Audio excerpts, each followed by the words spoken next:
Okay, good. Thanks very much. So I'm Nick Melchior, and I'm executive editor for education research in Australia and New Zealand. I've been working for Springer for about 4.5 years, and in the industry, publishing industry, for about 12 years before that.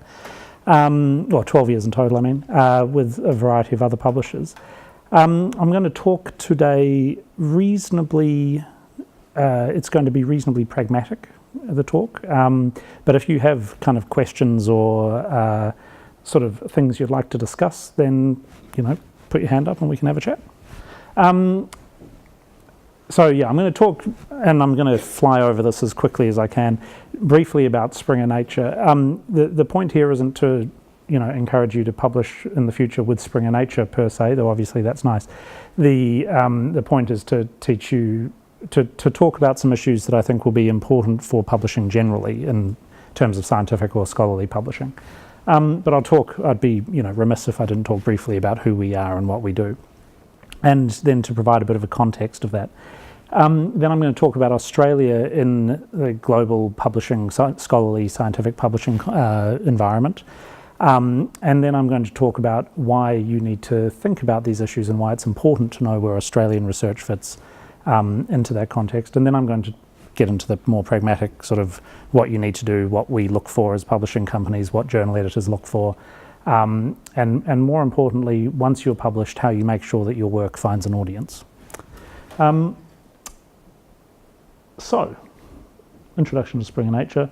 I work for, as you probably know, many publishing companies have different brands or imprints that they publish under. I work for the Springer part of Springer Nature. The Nature part comes from the journal Nature, which I'm sure you've all heard of.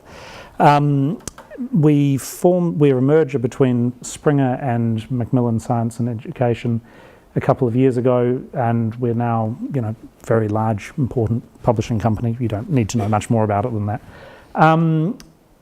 But yeah, probably the key things for this room is that Springer Nature includes both Springer and Palgrave Macmillan these days, which are, two publishers. If you look in the thing of books, the cabinet of books in the bottom of the education building, you'll see both Springer and Palgrave books in there.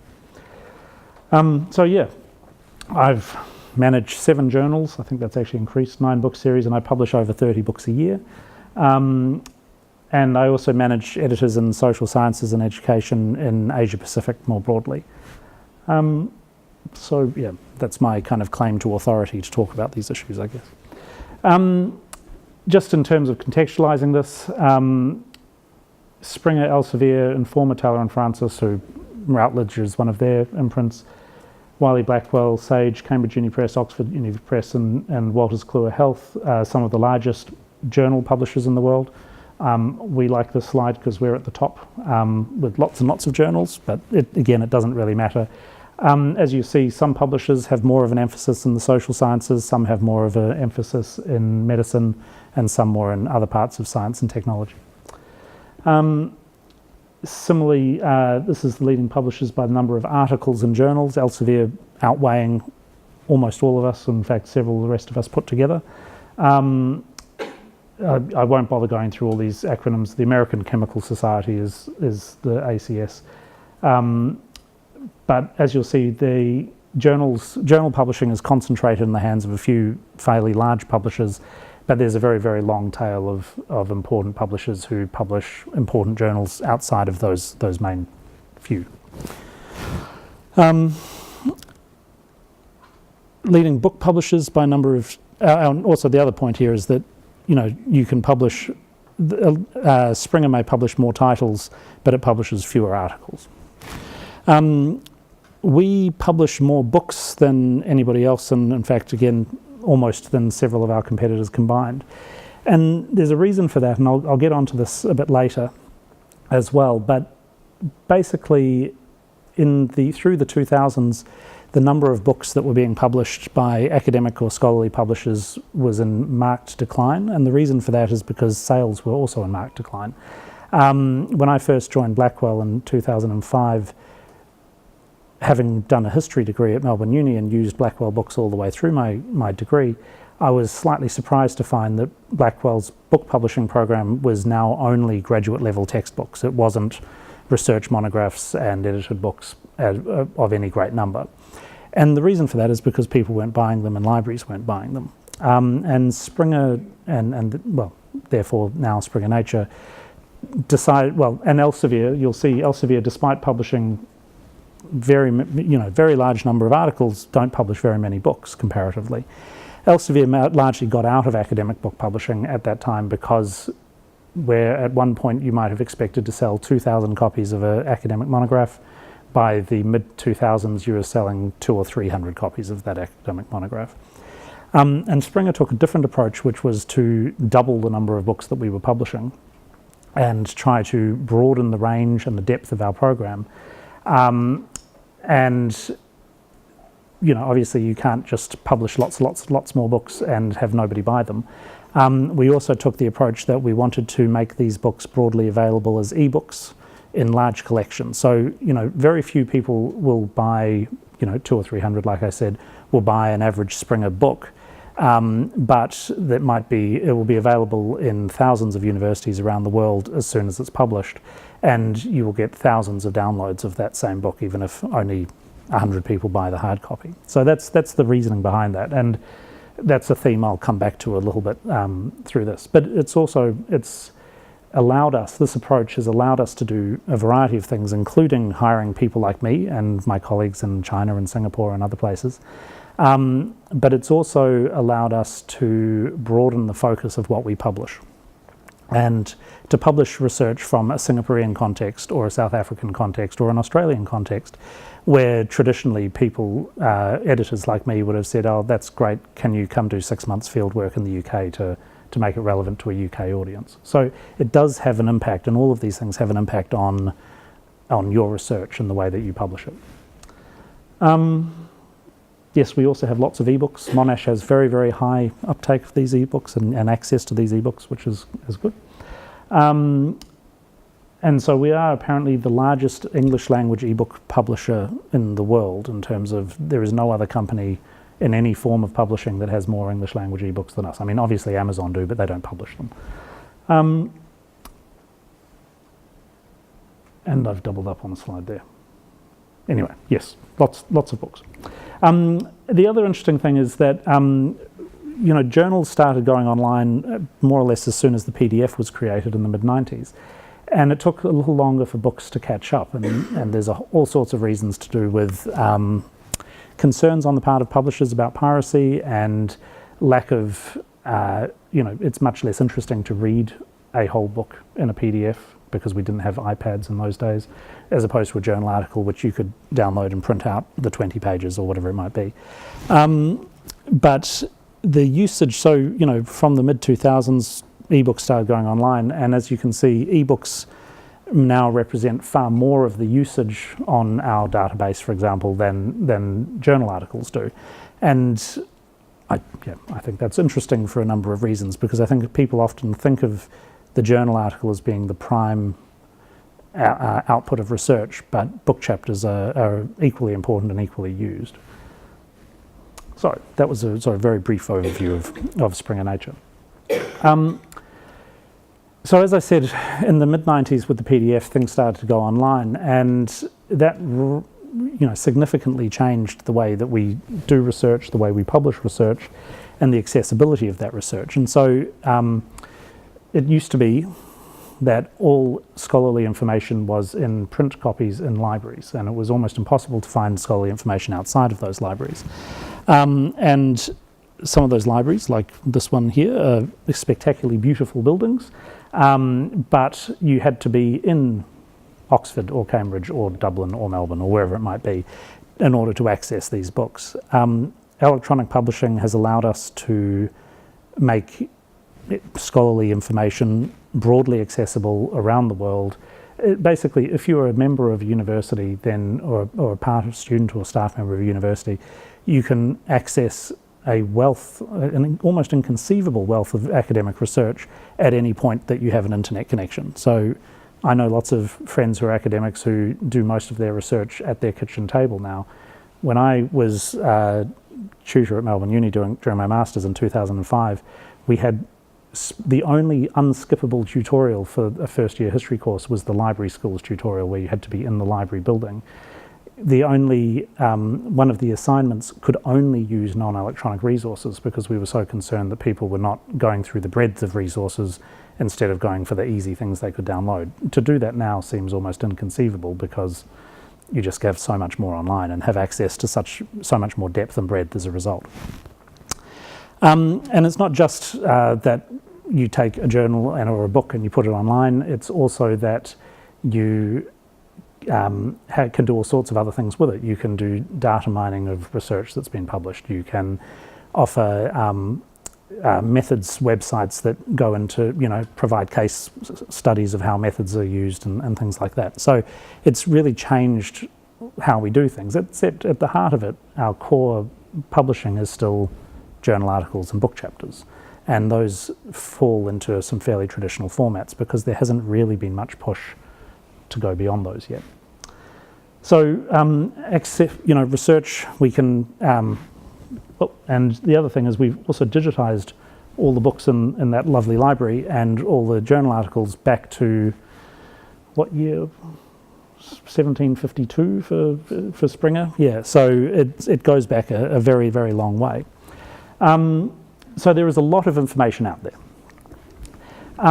At the same time, the number of people participating in scholarly research has massively increased, and the range of people has massively increased. And to a degree, there is a symbiotic relationship between that. If nobody could sell you the books in order to build up the nice university library in China, then it was going to be hard to do the research, particularly in the social sciences. Whereas now, libraries in developing or emerging economies can buy access very quickly and relatively cheaply to a huge amount of information. But there's also a real push for those countries to publish their own information and their own research and to talk to their own contexts and experiences. And we can see that because the way that countries have grown their research outputs has massively changed.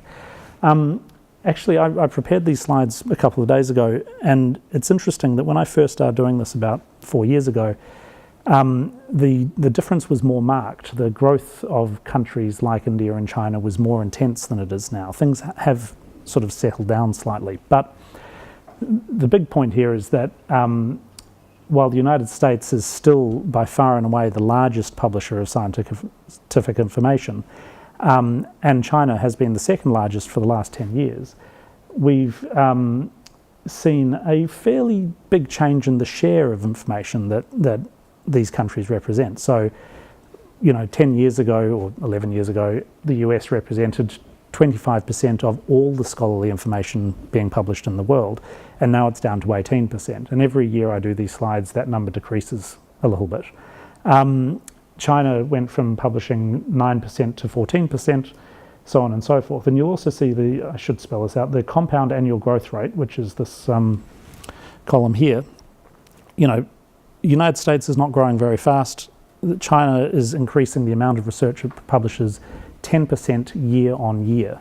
So it's not just 10% over that time, it's 10% every year within that 10-year span. India, 11%. Now in Australia kind of comes in pretty healthily at number 10 in that list. If you look at the Asia Pacific countries, you'll see that countries like Malaysia are increasing the amount of academic research they publish every year by 20%. Now obviously it's this in a slightly different context. This came up the other day. Just for clarity, this is academics. This isn't about country of origin or passports or anything like this. This is about where you sit when you publish that research, about your affiliation. So you might be an American academic working in South Korea, or similarly, you might be a Malaysian academic working in Australia. It's where you're sitting at the time you publish that matters for this. But you'll see that there has been quite extraordinary growth by a number of countries.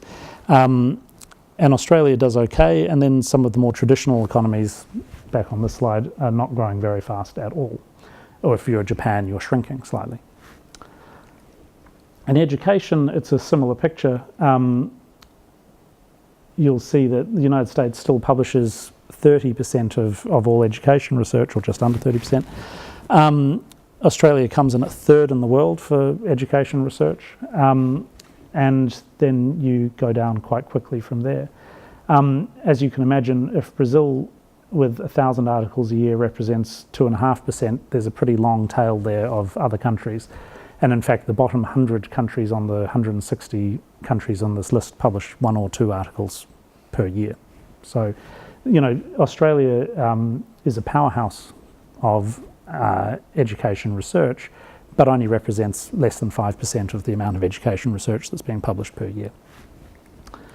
And the impact of this is that research is a global game. It's not just that you're not just competing as an academic, as an early career academic, with people in the US and the UK and Australia. You're competing with people in Russia, Germany, Turkey, Brazil, China, Canada, so on and so forth.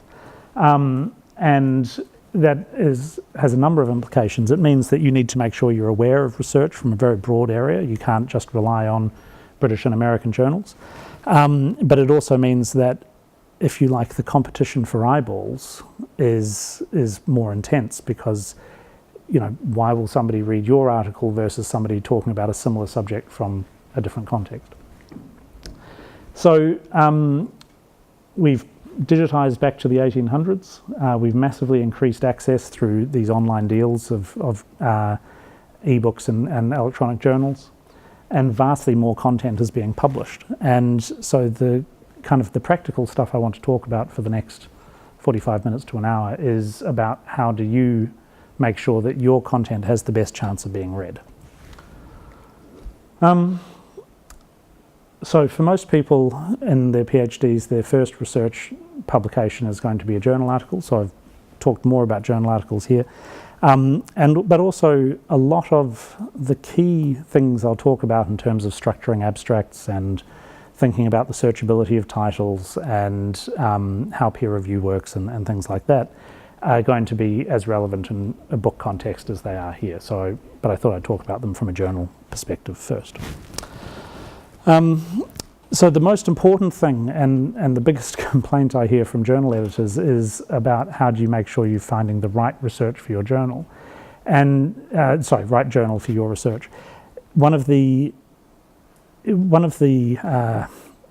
sort of negative outcomes, I guess, of journal ranking processes is that everybody wants to publish in the top ranked journal, whatever that journal might be. And the problem with that is that a lot of these journals are usually American, sometimes British, and it's very, very hard if you're working in an Australian context or some other Anglo-US context to make sure your research is accessible.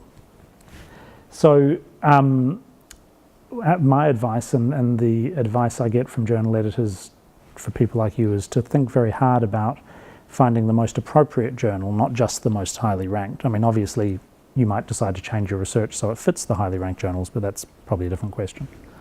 So you need to think of the potential journals and make sure that you're narrowing it down to a point that you can say, you know, is this the right journal? And one of the key pieces of advice, I think, is if you've never picked up a journal before, if you've never picked up the educational researcher in your time as a PhD student or any other point, then it's probably not going to be a good fit for your research. It's probably not going to be talking about the issues that you're talking about, no matter how highly ranked it is.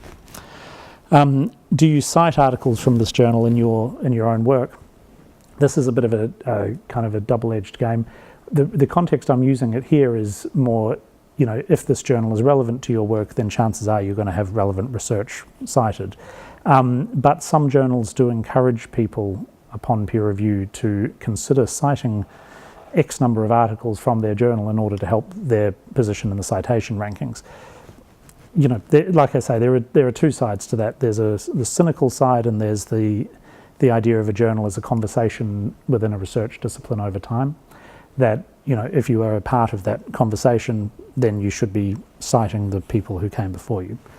But certainly if you're citing heavily from a journal, then that would make sense for that journal to be a good first port of call. make sure you read the aims and scopes and the editorial board page, and make sure your research is going to the right audience. You know, I talk to people sometimes who work on more professionally oriented journals, who get very, very highly theoretical pieces sent to them, and they reject them out of hand because that's not who their audience is for. And similarly, an article which is full of useful and well-meaning advice for practicing teachers is not going to be as interesting to a more theoretical, academically oriented journal. But certainly the aims and scopes text or the information for authors will often specifically exclude certain things. So the Australian Education Researcher says that articles need to be relevant to an Australasian context, and then they get a lot of journals from countries where somebody's gone, oh, that journal's got an impact factor, I'm going to make sure I'll send it to them. And they reject articles straight off because it's not relevant to the context they're talking about. You need to make sure you know what your university requires and the requirements of any research grant that you might have. This varies from institution to institution, but there will be people in your faculty who will be able to give you advice on this, and there will also be librarians who will very often be able to give you advice about university level policies or occasionally faculty policies as well.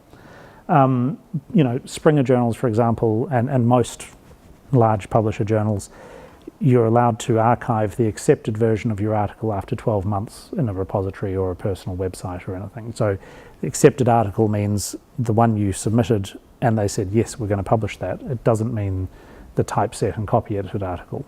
And it doesn't mean you can do it the day before it's published. It means you can do it 12 months after it's published. So there are requirements on both sides, but many universities strongly encourage or require that archiving to happen as soon as it becomes allowed. So you just need to be across that. When I first started with Springer, I met a journal editor who told me that they'd recently had a case where the same article had been submitted to 3 separate journals at the same time. And the reason they were discovered is because 2 of the journal editors had asked the same person to review it. And so, journal publishing can take a long time. Peer review can take a long time, and it's tempting to try to sort of skip through that process and get to that publication and acceptance as soon as you can. Every journal requires you to only submit to one journal at a time. And as I say, as research has become more fragmented and niche and more specialized, the chances are, but also the chances that, somebody will Google something and see it, or the chance that you get the same article accepted in 2 places and then have to deal with the fact that you've gone against the rules and have to tell one or both of them what you've done. It's just not worth the effort. So make sure that you're following along those rules as well. I've been having I won't go into details here, but an ongoing discussion over the last week with a book author who wants to name their book something very poetic. And I'm very sympathetic to this, but 50% or more, well, actually, I think if you include, so most people discover work through Google or Google Scholar or through the publisher's database. And that's probably about 75% of hits on any one chapter or article go through one of those 3 ranges. You're not going to look for, unless you already know about a book, you're not going to discover it by looking for the title specifically. And so people often it's kind of like when in history where everybody's articles was pithy quote from one of the sources, what the article's actually about, right? And the important thing in a Googleized world, if you'll forgive the phrasing, is what's the article actually about? So you need to think about the keywords you're using, you need to think about methodology, you need to think about results, you need to think about theoretical frameworks, and you need to put those words in the title. That said, Google will only display the first 65 characters, including spacing. And so often people send me book titles which are very long, and they're about teacher education, but teacher education doesn't appear till characters 80 to 95 or something like that, at which point when it comes up, you'll get the philosophy and musings of ... you won't get actually what it's about. So this, while it's a shame that poetry is largely disappearing from our lives, it's also a pragmatic response to algorithms and search engines. And it's one of the most important things you can do is just knuckle down and get the title to a point where it does what it says on the tin, as my father used to say.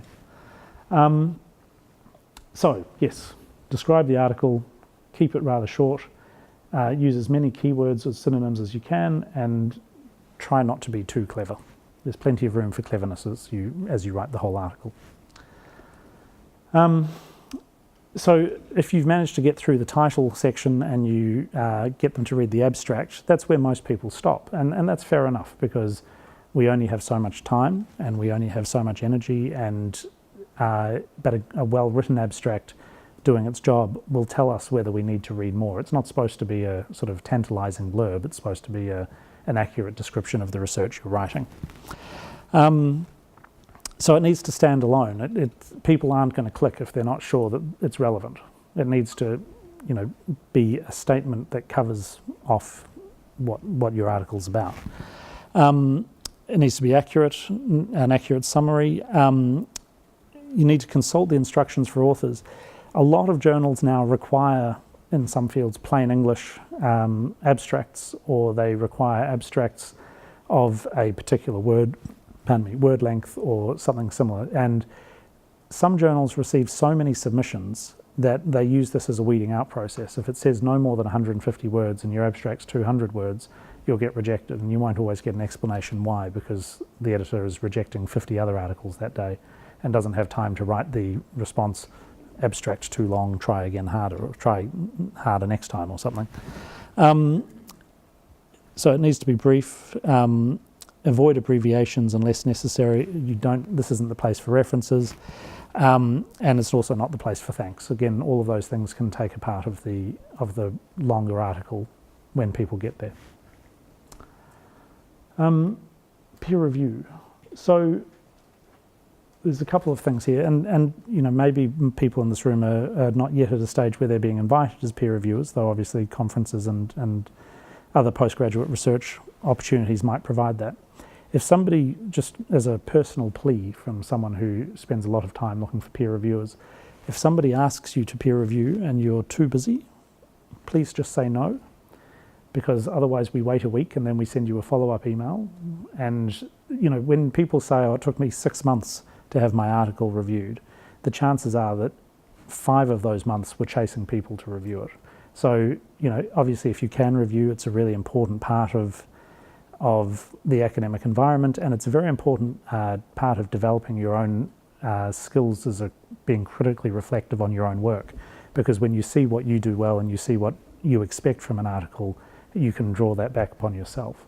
But if you can't do it, and there's all sorts of very good reasons not to, like you don't get paid, it takes hours, and you've got 10 million other things to do, then just a quick email saying, unfortunately I can't at this stage would be much appreciated.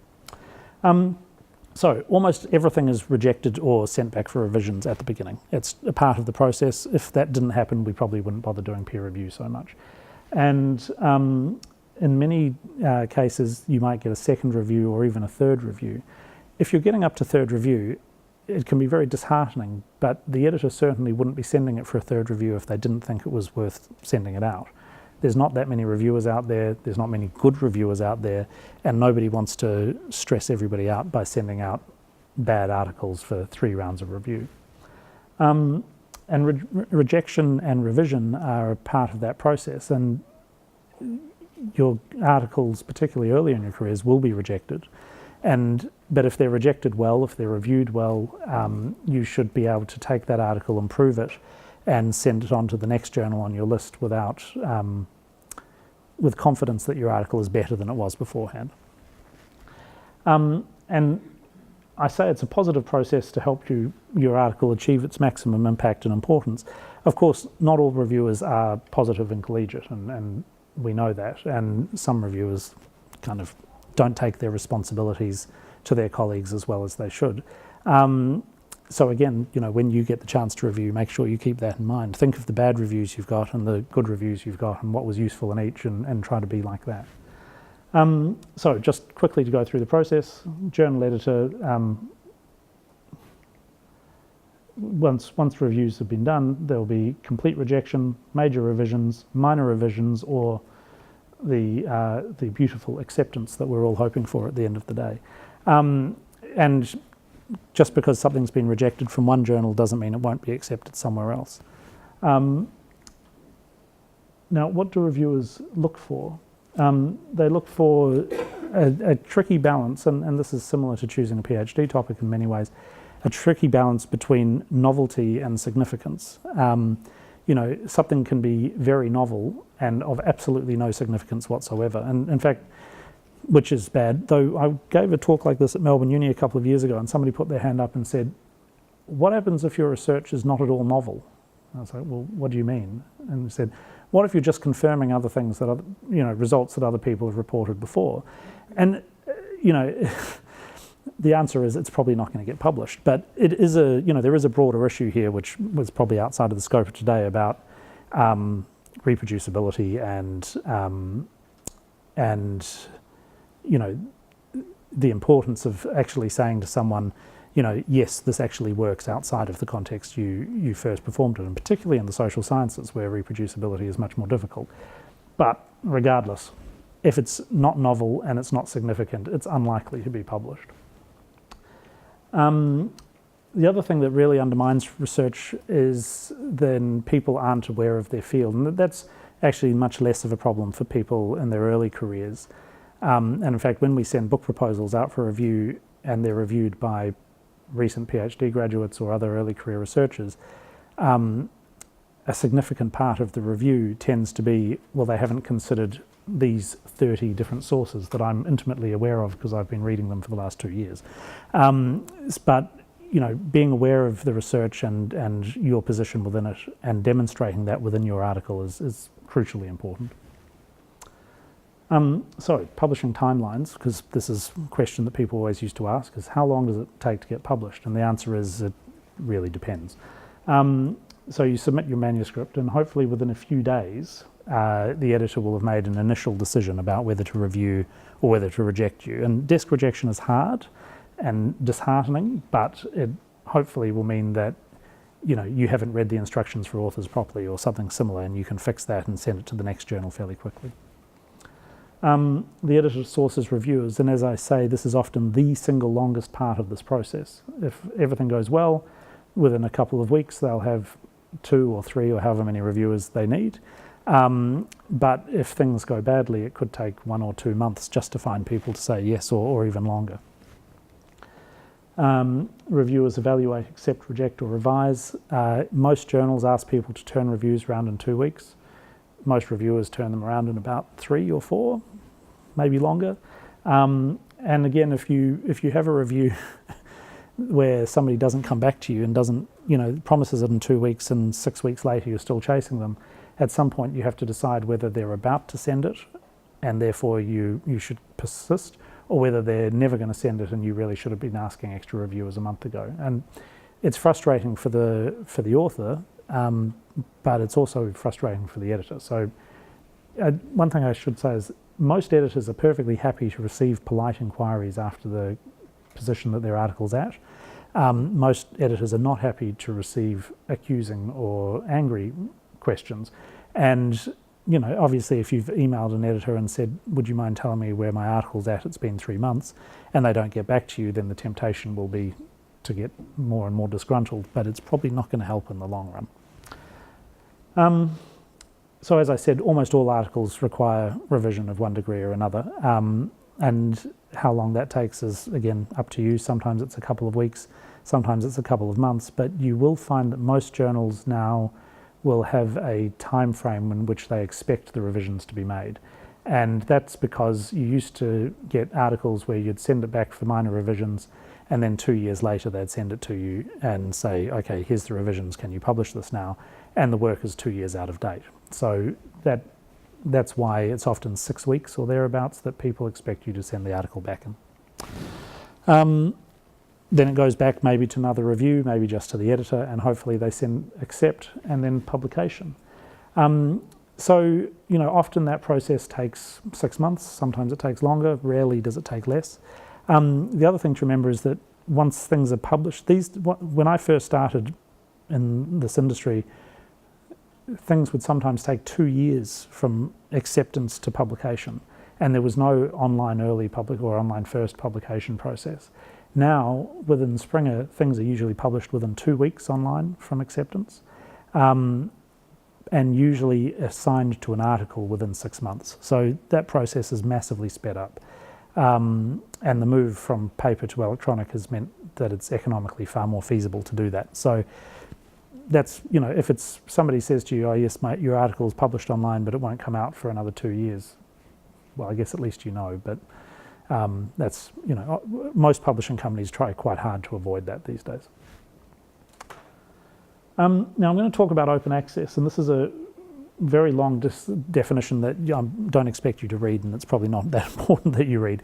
But I found that I was talking about open access and people weren't really sure what I meant.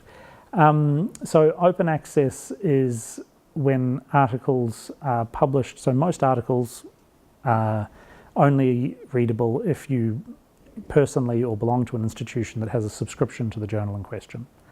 And you'll all be familiar with, journals where your university library doesn't have access to the front, the newest issues of the journal, but through EBSCO or JSTOR or somebody have access to 2 or 3 years ago articles. So open access is a response to a sense that too much research was too limited in its accessibility, and so a movement to start a situation where more and more research can be read freely online. Now, the key things here is that for it to be open access, it needs to be freely available and online, and it needs that right to read it online needs to be irrevocable. So it can't be free. We often make journal articles free for a month for promotional purposes. That's not open access, that's just kind of marketing. Open access means it's freely available in perpetuity. Springer is, if I may be so bold, at the forefront of this. We're the world's largest open access publisher. We're increasingly an open access publisher of books as well as journals. But at the same time, it's not to say that all the challenges of open access, either in terms of providing that access or in terms of making journal articles freely available to people, have been overcome. So this is an ongoing situation, but it's increasingly important. And it's a very fragmented and difficult environment in which to operate in. So I've got some advice. You need to be aware of what it means. You need to be aware of the options. I talked before about the fact that Springer and most other journal articles can be archived after 12 months. So that's what we call Green Road Open Access. Gold Road Open Access, and I promise you a publisher didn't come up with that name, is where you pay a publisher money, sometimes, well, almost always quite a lot of money, to have your article, that finished version, the copy edited and typeset version, freely available in perpetuity online. And so that might mean specifically open access journals where every article in the journal is open access, or it might mean what we call a hybrid model where you have your article in a subscription journal made open access. When a Springer Social Sciences open access journal will charge about €800, a bit more, €850 for any article, whereas in a hybrid journal it might be more like €2,000, €2,500. So we're not talking about lunch money here. We're talking about significant amounts of money. Increasingly, research grants through the ARC and similar bodies overseas allow you to budget for those costs, but it's still a significant thing. So you need to be aware of costs and available funding. Some universities, though I don't think Monash, have institutional funding to make articles open access. And you need to be aware of any requirements of your department, institution, or grant, because some grants either strongly encourage or mandate that there is some sort of open access output of your results. Like I said, we publish a lot of journals. This is a handful of Springer Open journals across a whole lot of disciplines. The International Journal for Educational Integrity is a journal I helped bring to Springer, where the editor is based at University of South Australia. The Video Journal of Education and Pedagogy is a journal we set up a couple of years ago with mostly people at Waikato in New Zealand, where every article involves video content or talking about visual methodology. So it's quite interesting. The other thing that I quite like about that one is that it's currently sponsored, so it's free to publish in. It's not only open access, but it's also it's not free to publish in. Somebody else is paying for you to publish in it, not you. But as you can see, we publish all sorts of open access journals. So I think between us and Biomed Central, which is another imprint of Springer Nature, we publish 500 odd open access journals. That said, a big part of open access and gold paid for open access has been what is referred to as predatory open access, where people try to encourage you to publish in journals with little peer review and no standing in order to get money quickly. And this is a big problem, and I was reading an article in the Bloomberg Business paper today about Omics, one of the big Indian publishers. But it's not a problem that this is often characterized as being limited to sort of bad actors in mostly India and China, and that's not at all fair. There are exploitative people in all sorts of countries around the world. So they tend to charge submission fees upon submission rather than article processing charges after review. That may seem like a fine distinction, but it's quite important, because a credible open access publisher will decide whether to publish your article based on quality, not based on the fact that you're willing to sign the check. There's very rarely peer review. They sometimes, instead of that 3 to 6 months process, you'll get your article back in a day saying, oh yes, our experts have reviewed it and we'd love to publish it. Please give the money over. And also some journals have even been known to sell the best paper prize. So, $500 to have your article published, $500 to have it named best paper prize. Won't that look good on your CV? It's an interesting, it took me a while to figure out why this worked, because most people in Australia are reasonably aware of this, though occasionally people get caught up in it. And I couldn't figure out why anybody would pay $500 to have their article published in a journal that nobody ever read. And then I did some research and looking into it, and it's a lot of the motivation is from countries where only the raw number of publications counts. So if your government is funding you because you've published 100 articles a year, if they're funding you 100 times more for 100 articles a year than they were just for one article, then obviously there's a motivation there. If you're in a situation in Australia with ERA and other things, the benefit to you to publish in an article like this is non-existent, effectively. There's a website, Think, Check, Submit, and I'll send these slides around later, and I've got a bit more of the next couple of slides, but Think, Check, Submit is a cross-company initiative to try to give advice on how to avoid predatory publishers. But also your librarians are almost always one of the best resources that you'll get. But many of you, if you haven't already, will start to receive, as you become published, emails from people, desperate to publish your articles. They might have names that sound very familiar to you.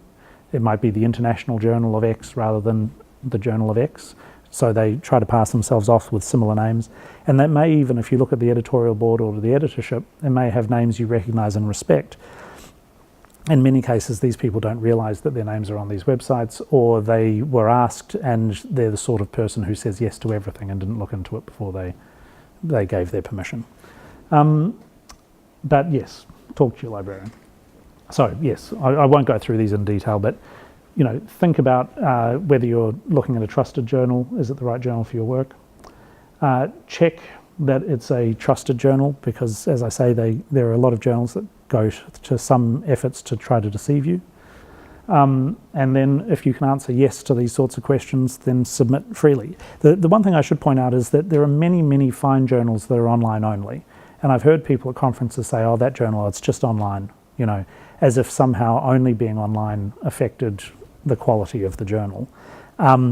Many new journals have found it hard to get up and running with a publisher or to build a subscription basis in the current environment, and so have gone with online free publishing.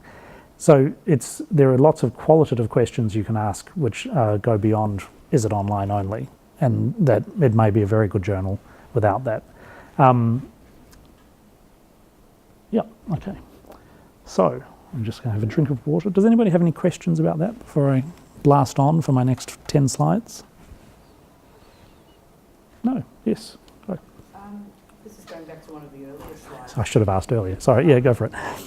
Oxford University Press, Mhm. Cambridge University Press. Yep. I mean, they're very heard of, and yet it's very interesting that they didn't have the kind of output that's Springer does. Sure. What gives a journal its prestige? Isn't that just the fact of visibility?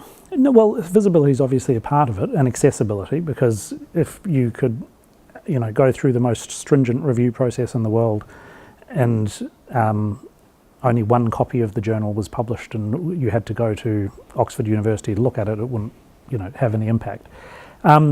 So there's a couple of, let me think about how to say this. Journals get their prestige largely through peer esteem, and peer esteem is now influenced by a variety of journal metrics, of which the most famous one is the impact factor. But it's interesting, when the research quality framework, which was the forerunner to the Excellence in Research Australia program, was first being developed, there were lists of journals that were put together by the Department of Education, Science and Training before ARC managed it. And because I've been doing this a while, I was vaguely involved in one conversation around the economics community in Australia. And so in this process, you're probably familiar with this, journals were ranked A star, A, B and C. And originally they were ranked A, B, C and D, with A representing the top 5% of journals internationally, 25%, next 25, next 15, next 30, next 50. And they sent out this list, and all of a sudden they heard that Associate Dean's research at universities or Deputy Vice Chancellor's research were saying, no, you can only publish an A. And so DEST said, let's make it A star and A, so at least they'll be allowed to publish in the top 20% of journals. And that's exactly what happened, which is a terrifying psychology insight, I think. So those journal lists were put together through a combination of factors, but mostly they asked the various scholarly bodies, like the Economic Society of Australia in this case, or the Business Deans of Australia, to put together a ranking. And the problem with this is that rankings solidify opinion. So you take a snapshot at that time and say, here are 300 journals and we're going to rank them in this particular way. There was no data in most cases put together in those other than, what do you reckon? And also it really penalises new journals, because this was a process that was going to be run every few years. And there were new and emerging journals that went on to be very important in their fields and come out with great impact factors and things like that.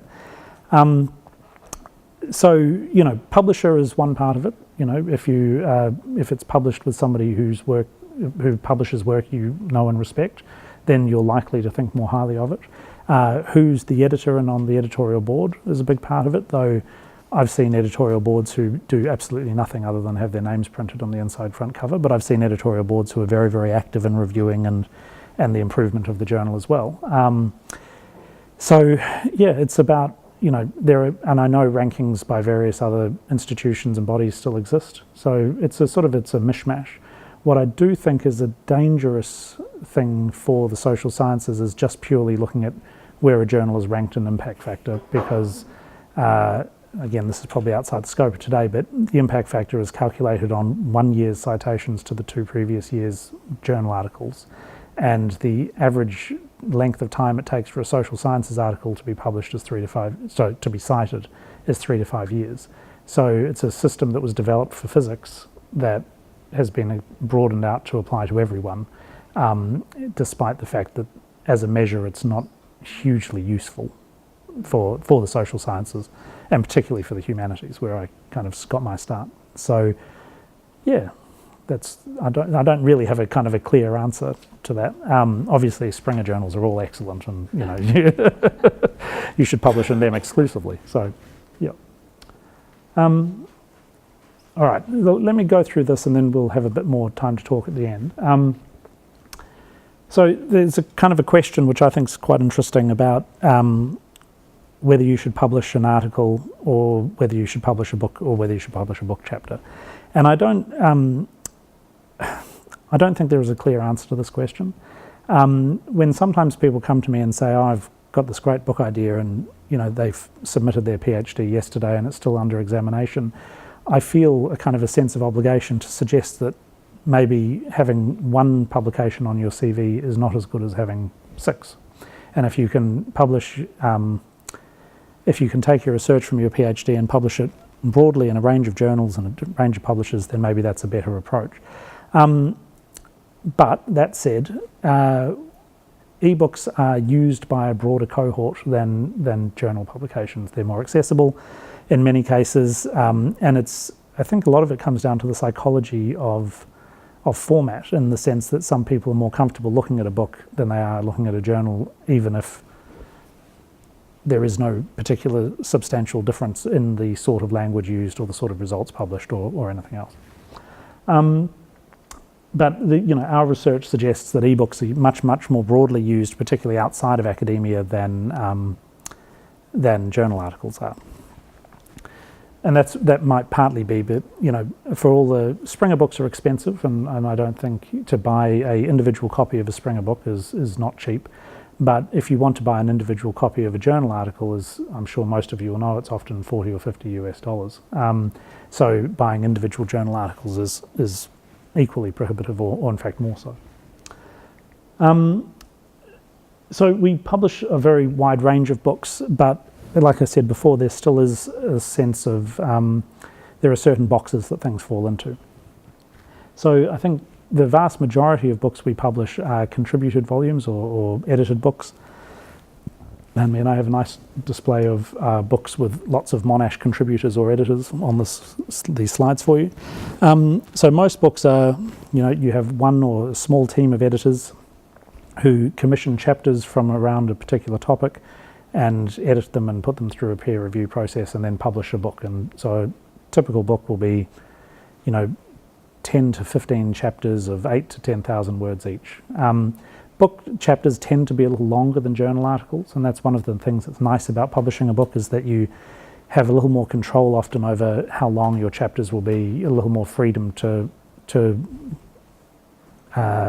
discuss a topic more broadly, whereas journal articles are increasingly limited quite specifically in terms of their word length and things like that. So the next most popular type of book we publish are monographs. I use that word with a little bit of hesitation because there's sometimes an impression that a monograph is kind of like a pamphlet, sort of, a slim volume by one author on a particular topic. Monograph just comes from mono, meaning one, as in an authored book rather than an edited book. Obviously it doesn't have to be one author. I published a book recently which included Alex Kostegitz from the faculty here, which had something like 7 authors on the front cover, and every chapter was nominally authored by the same people. But normally it's 1 or 2 or 3 or 4 people who author a book of a similar size, sort of 10 to 15 chapters, 100,000 words-ish. Increasingly we're doing textbooks, and one of the reasons for that is because we used to think that the vast majority of people who came to Springer Link, our database, were researchers, and we used a sort of a fairly narrow definition of what it means to be a researcher. And so PhD students would have been included, but mostly we thought it was academic staff who were using our books. Then we did a survey of Springer Link users, and there are all sorts of kind of broad issues you could draw with the methodology of the survey because it was self-selecting and things, but we discovered that 75% of our users were actually identified as students, and that includes PhD students, but it included a large number of undergraduate students as well. And we find that regardless of the number of chapters, the most used type of book we publish per chapter is a textbook. they have the broadest audience and people use them a lot. And as long as we're doing our job right and getting textbooks that are relevant to courses, then they tend to be very popular. So we used to say when people came to us with a textbook idea, oh, no, we're not a textbook publisher. And now we say, please sit, have some lunch, tell me more. So we don't do proceedings very often. And in fact, in education, we almost never do proceedings these days. We do them in disciplines like computer science, where the conference proceeding is the primary publication unit. The most important publication you can do in computer science is a conference at a paper, which is very different than education or other disciplines. Reference works is, again, we increasingly doing this. They're very broadly used from everyone from, very experienced professors down to undergraduates as a quick and easy approach to, quick and easy is not quite right, a kind of a broader overview of a particular subject rather than more in-depth original research. We also do, and these are not unique to Springer, but I think we were some of the first people to do them, Springer Briefs. Springer Briefs are between 50 and 125 pages as opposed to a normal Springer book, which is about 200 plus.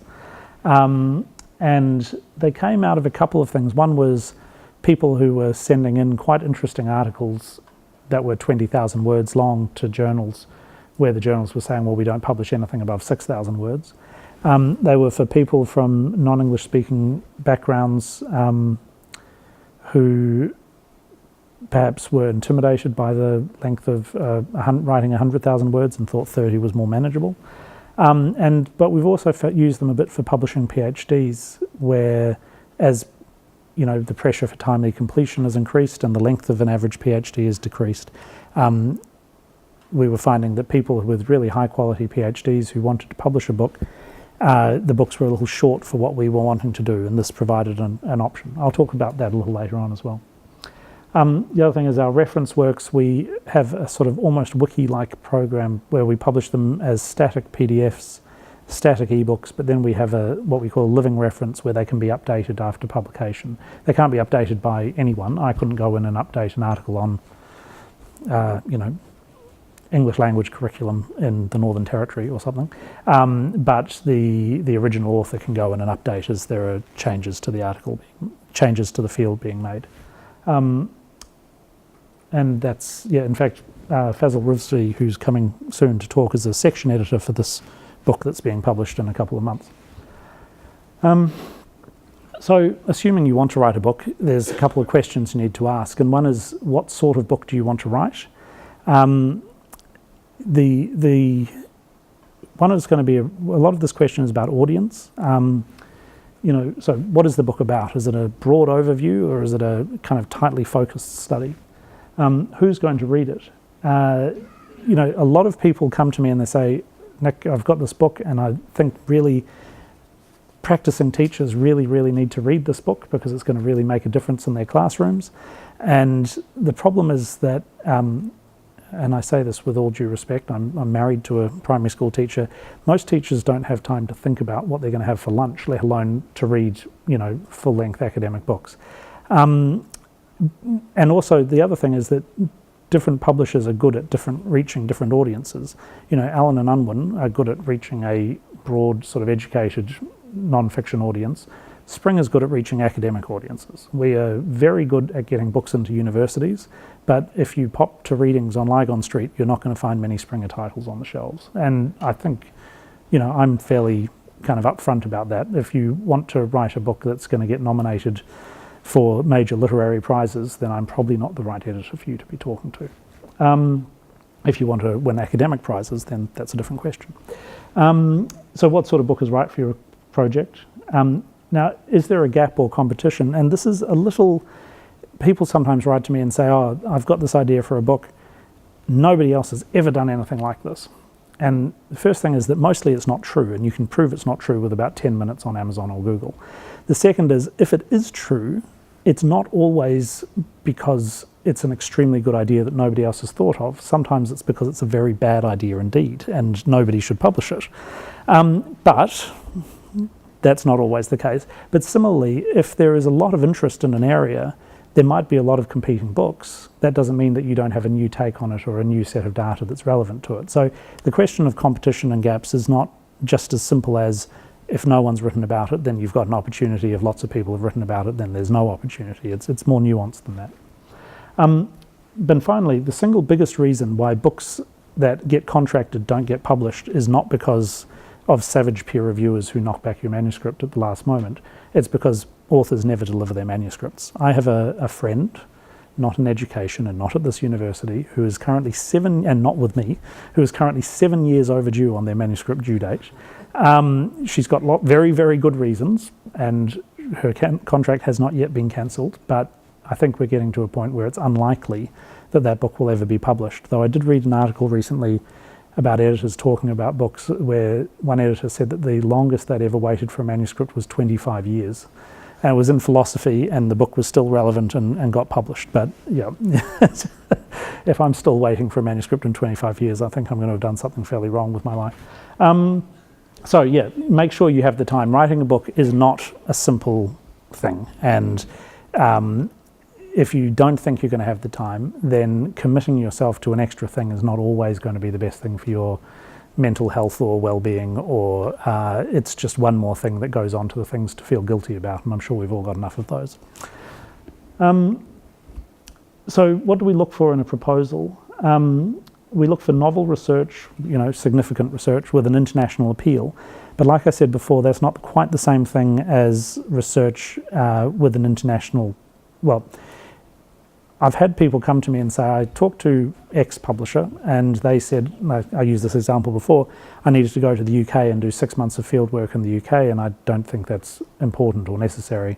What do you think? And what I think, as I said earlier, is that is based in a way of thinking about academic research, or academic publishing at least, which is outmoded, at least the way we do things. So, Australia is the third largest publisher of academic research and journal articles in the world. Australian research is relevant in a wide range of contexts and regarded as it being extremely high quality. It's possible to write a book in Australia that is of no interest to anybody outside of Australia, but I would suggest that that's more about how you write it, not the nature of your study per se. I published a book earlier this year as a history of language policy and the language education policy in the Northern Territory. It's a pretty focused book. There are going to be a lot of people in the world who aren't interested in that, but it's also one of the most important sites for those conversations around Indigenous language teaching and literacy in the world. So it's relevant to an international audience. It's contextualized within the international literature, but it's on a very specifically Australian situation. A good author and editor team, obviously a lot of people come to me and it's the first book they've ever written. We don't reject people just because they've never written a book before, but it does mean that you need to think about the ambition that you're showing. So if your ambition is to do something, that relies on attracting top name authors from around the world, and you submitted your PhD yesterday, then maybe you're not the right person to do that. It doesn't mean you won't do it one day, it just means maybe you can't do it today. So sometimes we do encourage people to take on a more experienced, particularly with edited books, and a more experienced partner or mentor, but that's less of a problem with authored books. But we do look at their publication record, and that's particularly when somebody has a publication record in a particular field and then they've taken a very severe turn into quite a different area. Reviewers tend to be a little bit skeptical of that if there's no publication history leading up to a book. So if you say, I've always talked about teacher education and now I want to talk about something else, I don't know, peptides, and you've never published an article about peptides, then people are going to be a little cynical about it. We look for things that have a strong theoretical underpinning or grounding in the literature. Again, when people say nobody's ever done anything like this before, it's almost certainly not true. Everybody here who does their research is standing on the people who came before and the research that was done before. And if your proposal isn't showing a recognition of that, then there's a problem with your proposal. And the other thing that people often say, they talk to me about the marketability of books and the commercial issues of books. And again, that's almost always based on a misunderstanding of what it's like to sell academic books in 2017. So if I really don't think that something's commercially viable, I'll let you know. But our approach is generally that having a broad and deep body of high quality research is what is important for us commercially. It's not, it's not anymore, will this one article sell, will this one book sell 2,000 copies, because the chances are it won't. Yeah. Now, PhDs to books. A lot of people talk to me about this. Most PhDs aren't suitable to become books straight away, and there's all sorts of reasons for that. But one of the big reasons is that a modern PhD is not just about the research you're doing, it's about showing that you can do the research. It's about, there's a reason that the funding for PhD students is called the Research Training Scheme. You spend a lot of time in your PhD, mostly, talking about how you came to the decision about what methodology to use and what different theories you considered, and the exhaustive overview of the literature in your field, and those are important for a PhD, but they're much less important for a book. Then also a PhD, I guess this is true at Monash, some feel free to correct me if I'm wrong, but when 10 years ago even, people regularly handed in 100,000 word plus PhDs, and now with the emphasis on timely completion, that's shrunk back down to 80, 70,000 words. 80, 70,000 words, if you then whack out 20,000 words of methodology and lit review, doesn't leave you with a full-length Springer book, it leaves you with a Springer brief. Now, lots of PhD students have vast amounts of data that they weren't allowed to include by their supervisor, but they can use on an expanded book. And so, there's certainly plenty of options there, but these are just some of the issues we talk about. Previous publishing from PhDs, people are very tempted, and I talked about this a bit before, to slice their PhD into 7 different articles and a book and an online training program and whatever else they can think of. And I applaud the initiative and the ambition, but we don't do books that consist exclusively of articles that have previously been published elsewhere. Librarians don't want them. The permissions issues because of the copyright you sign off when you publish an article can be very, very challenging, and it's, the actual benefit to readers is pretty limited these days as a result as well. So, you need to think about that. If you really want to do the book, you need to be very sort of targeted in what you do with other articles. Again, lots of people have research that didn't make it into the final PhD, and that allows them to talk around the subject of the PhD almost, or on the side of the PhD, and that's fine. You just need to think about it. And if you are wanting to write a book, it's probably worth talking to somebody like me reasonably early on in the stage to get a sense of how that might work. One of the big ones that comes up is repositories, whether, pretty much every PhD is now included in a repository, but usually that can be either on the open light side or the closed dark side. Look, some editors don't agree with me on this. Generally, a book from a PhD by the final part of the process will be so different from the PhD that it's not dissimilar to a conference paper being freely online and an article being worked up out of that. It will probably be longer. It will be significant sections removed and reworked, and so I'm reasonably comfortable, as long as the PhD is different from the book, with the PhD being in a repository. And plus, books get cited and used more than PhDs. Most people's PhDs are very rarely looked at. So that's how I feel about that. But I think the main thing here is that I've had some excellent books published from PhDs. I've had a lot more people talk to me about their PhD and never go through with it. If you think that a book is a quick way of getting a publication out of your PhD, then I would suggest you think about it differently. That said, I know that the day you submit, you'll get lots of emails from publishers offering to publish your PhD as is with an ISBN for no cost, and those are legitimate. But I think you need to think about what is the best way to get an impact for your research, and it's probably not by following that path. It's probably by doing the hard yards to make it into a worthwhile academic book. All right, there you go, 5 minutes left. Timing. So I hope that was interesting, and I hope it was useful. One of the benefits of, Springer's tried to hire people locally in order to make editors and editorial expertise accessible for people to ask questions and get in touch. And so that's how you get in touch with me. Almost nobody has ever gotten in touch with me with LinkedIn. I'm not sure why I put it up there, but the best way, and I have to be honest, I don't always answer phone calls from phone numbers I don't recognise, because otherwise I'd spend all day on the phone. The best thing to do is to send me an email. But I'm always happy to have a chat or a cup of coffee or something like that if you've got something you want to discuss. So thank you for listening. Thank you for coming.